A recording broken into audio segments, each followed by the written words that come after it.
ANM ನ್ಯೂಸ್ಗೆ ಸ್ವಾಗತ. ಯಾಕಂತೇಳಿ ನಂದು ಇನ್ನು ನೆಕ್ಸ್ಟ್ ಬರುವಂತ ಸಿನಿಮಾದಲ್ಲಿ ರವೀಣ ಇರಲ್ಲ, ಬೇರೆ ಯಾವುದೋ ಒಂದು ಹೆಸರು ಇರುತ್ತೆ. ಅವಾಗ ನಿಮ್ಗೆ ಅದು ರವೀಣ ಅಂತ ಅನ್ಸ್ಬಾರ್ದು. ಯಾಕಂತ ಹೇಳಿದ್ರೆ ನನ್ನ ಶನಿಲ್ ಗೌತಮ್ ಅನ್ನೋ ಒಬ್ಬ ವ್ಯಕ್ತಿ ಅಲ್ಲಿ ಆಕ್ಟ್ ಮಾಡಿರ್ತಾನೆ. ಸೊ ಇದು ಹೆಸರು ನಿಮ್ಗೆ ನೆನಪಲ್ಲಿ ಇರಲಿ ಅಂತ ಹೇಳ್ತಾ ಇದ್ದೀನಿ.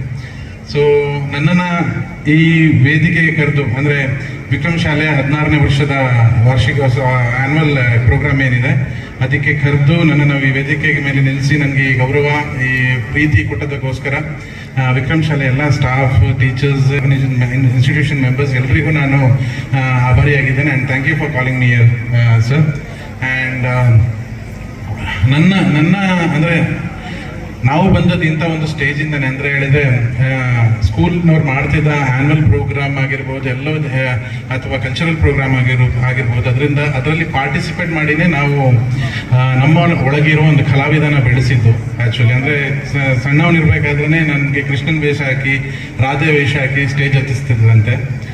ಅದರ ನಂತರ ನಮ್ಗೆ ಯಾವಾಗ ಬುದ್ಧಿ ಬರುತ್ತೆ ಆವಾಗ ಈ ಸ್ಕೂಲ್ನವ್ರು ಮಾಡುವಂಥ ಪ್ರೋಗ್ರಾಮ್ಗಳಲ್ಲಿ ನಾವು ಭಾಗವಹಿಸಿ ನಾವು ಕಲಾವಿದನಾಗಿ ಮರುಪಟ್ಟಿರೋದು. ಆ್ಯಂಡ್ ನಾನು ಇಲ್ಲಿ ಹೇಳೋದೇನಂತ ಹೇಳಿದ್ರೆ, ಪ್ರತಿಯೊಬ್ಬರ ಮಕ್ಕಳಲ್ಲಿ ಆ ಒಬ್ಬ ಕಲಾವಿದ ಇರ್ತಾನೆ ಆ್ಯಕ್ಚುಲಿ. ಸೊ ಅವನಿಗೊಂದು ಪ್ರಾಪರ್ ಶೇಪ್ ಕೊಡೋಂಥ ಒಂದು ವೇದಿಕೆ ಬೇಕಷ್ಟೇ.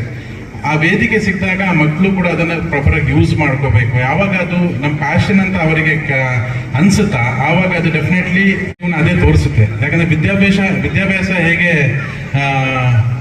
ಮಕ್ಕಳನ್ನ ಒಂದು ಉತ್ತಮ ನಾಗರಿಕನಾಗಿ ಮಾಡುತ್ತಾ, ಹಾಗೆ ಈ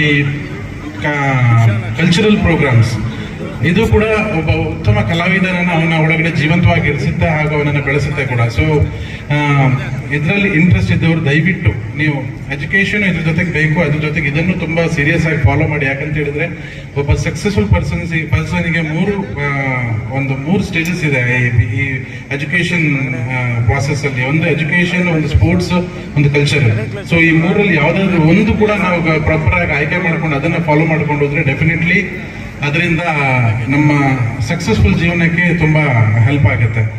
ಸೊ ಇದು ಇಂಪಾರ್ಟೆಂಟ್ ಅಲ್ಲ, ಅಂದ್ರೆ ಮಕ್ಕಳು ಫಾಲೋ ಮಾಡೋದಾಗಿರ್ಬೋದು ಅಥವಾ ನಾವು ಫಾಲೋ ಮಾಡೋದು ಇಂಪಾರ್ಟೆಂಟ್ ಅಲ್ಲ.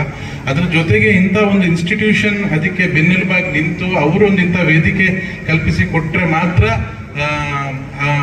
ಅಂತ ಒಂದು ಅಂದ್ರೆ ಡೆವಲಪ್ಮೆಂಟ್ ಮಕ್ಕಳಿಗೂ ಅಥವಾ ಆಸ್ ಎ ಹ್ಯೂಮನ್ ಬೀಯಿಂಗ್ ಅವ್ರಿಗೆ ಆಗಕ್ಕೆ ಸಾಧ್ಯ.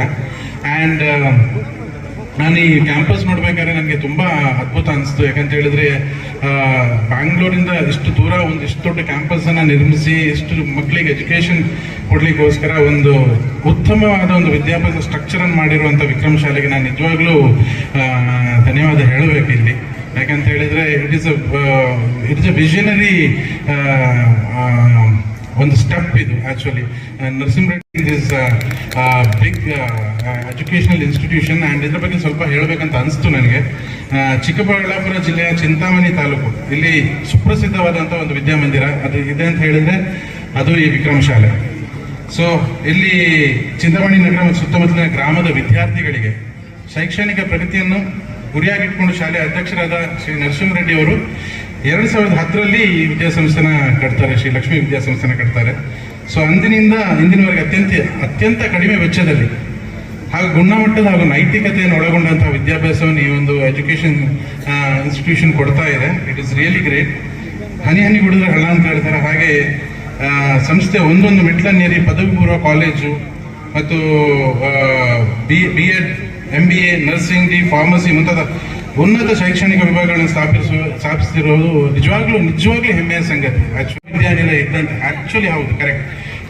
ಎಲ್ಲರೂ ಇಲ್ಲಿ ಸೇರಿರೋ ಇಷ್ಟು ರಾತ್ರಿ ಈ ಚಳಿಗೆ ಇಲ್ಲಿ ಸೇರಿರೋ ಜನರನ್ನು ನೋಡಿದ್ರೆ ಗೊತ್ತಾಗುತ್ತೆ ಇವರಿಗೆ ಈ ವಿದ್ಯಾಸಂಸ್ಥೆ ಮೇಲೆ ಇರೋ ಒಲವು ಏನಂತ ಹೇಳಿ. ಮಕ್ಕಳನ್ನ ನೋಡ್ಲಿಕ್ಕೆ ಬಂದಿರ್ಬೋದು, ಅವ್ರ ಪರ್ಫಾರ್ಮೆನ್ಸ್ ನೋಡೋಕೆ ಬಂದಿರ್ಬೋದು, ಬಟ್ ಇಂಥ ಒಂದು ವೇದಿಕೆಯಲ್ಲಿ, ಇಂಥ ಒಂದು ಔಟ್ಡೋರ್ ಇವೆಂಟ್ ಅಲ್ಲಿ ಇಷ್ಟು ರಾತ್ರಿ ಆದ್ರೂ ಬಂದು ನೀವು ಸೇರಿದ್ದೀರಿ ಅಂತ ಹೇಳಿದ್ರೆ that is because of this institutions progress ಅಷ್ಟೇ. ಸೊ ಇದನ್ನು ಹೇಳ್ತಾ ನಾನು ನಮ್ಮ ಭಾಷಣ ಮುಗಿಸ್ತೀನಿ.